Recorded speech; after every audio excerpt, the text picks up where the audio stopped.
بسم اللہ الرحمن الرحیم۔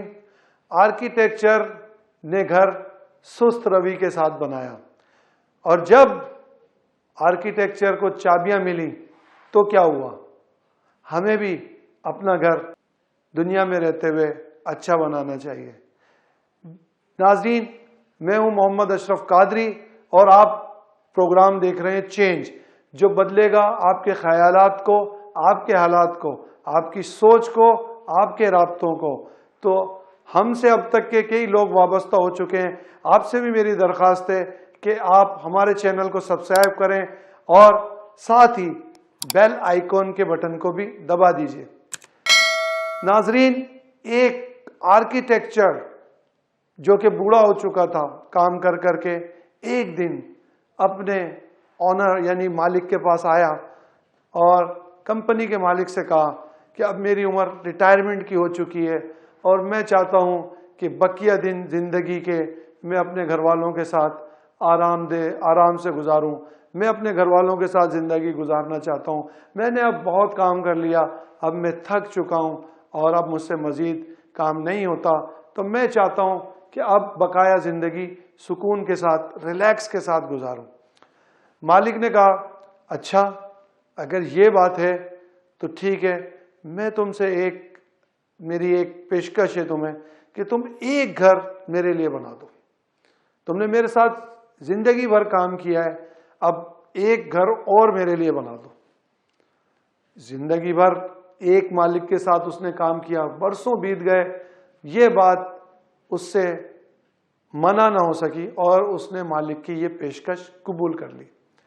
اب جب اس نے گھر بنانا شروع کیا تو اسے یہ معلوم تھا اب یہ میرا آخری گھر بنا رہا ہوں اور یہ اس کے بعد تو میں نے کوئی کام کرنا نہیں ہے اور میں نے چلے جانا ہے۔ تو اس نے گھر عدم دلچسپی کی وجہ سے اس طرح نہیں بنایا جس طرح بنانا چاہیے تھا۔ اس کے دروازے بھی اس طرح نہیں تھے، اس کا ڈیزائن بھی اس طرح نہیں تھا، اس میں زیب و زینت بھی اس طرح نہیں تھی اور اس کی تزئین و آرائش بھی اس طرح نہیں تھی جس طرح ایک اچھے گھر کی ہونی چاہیے۔ سینیٹری سے لے کے فلورنگ تک، چھت سے لے کے بالکنی تک، ہر چیز اس نے عمدہ لگانے کے بجائے گھٹیا استعمال کری اور کام کو جلدی ختم کرنے کی کوشش کری اور بالکل گھٹیا مکان بنایا۔ اب جب وہ مکان بن گیا تو اس نے اپنے مالک کو کال کی اور مالک کو کال کر کے کہا، سر آپ آ جائیے، مکان تیار ہو چکا ہے۔ کچھ دنوں بعد مالک آتا ہے تو اس کے ہاتھ میں کچھ پیپرز ہوتے ہیں۔ وہ آتا ہے اور گھر کو دیکھتا ہے، ایک نظر گھر کو دیکھنے کے بعد وہ کہتا ہے، آپ نے اچھا گھر بنایا ہے، اور یہ کہنے کے بعد وہ ایک پیپر ان کی طرف بڑھاتا ہے۔ وہ آرکیٹیکچر یہ پیپر دیکھ کے حیران ہو جاتا ہے، یہ کیسے پیپر ہے، اور پوچھتا ہے یہ کیا ہے۔ اس نے کہا، یہ نہیں، آپ میرے ساتھ باہر بھی تشریف لے جائیں۔ اب آرکیٹیکچر اور بھی پریشان ہو جاتا ہے، کیا معاملہ ہے۔ جب وہ باہر مین ڈور کی طرف آتا ہے تو وہ مالک اس آرکیٹیکچر کو ایک چابی پکڑا دیتا ہے اور کہتا ہے، یہ ہے آپ کا گھر، آپ نے ساری زندگی ہماری کمپنی کو نفع پہنچایا، ساری زندگی آپ ہماری کمپنی کے لیے گھر بناتے رہے، تو میری خواہش یہ تھی کہ یہ آخری گھر آپ اپنے لیے بنائیں۔ اب یہ گھر آپ کا ہے، یہ پورے مکان کے پیپر آپ کے حوالے اور یہ چابی بھی آپ کے حوالے۔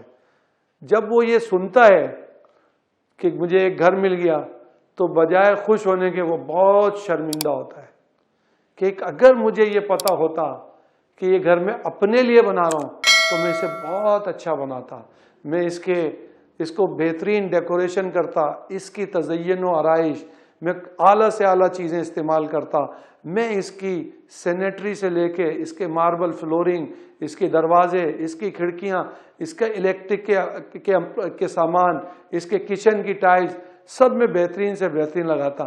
لیکن اب کیا فائدہ، اب تو وقت گزر چکا تھا، اب تو جو ملنا تھا وہ ہو چکا تھا۔ ناظرین، اس کہانی سے آپ کو کیا سمجھ میں آیا؟ یہی زندگی ہماری ہے۔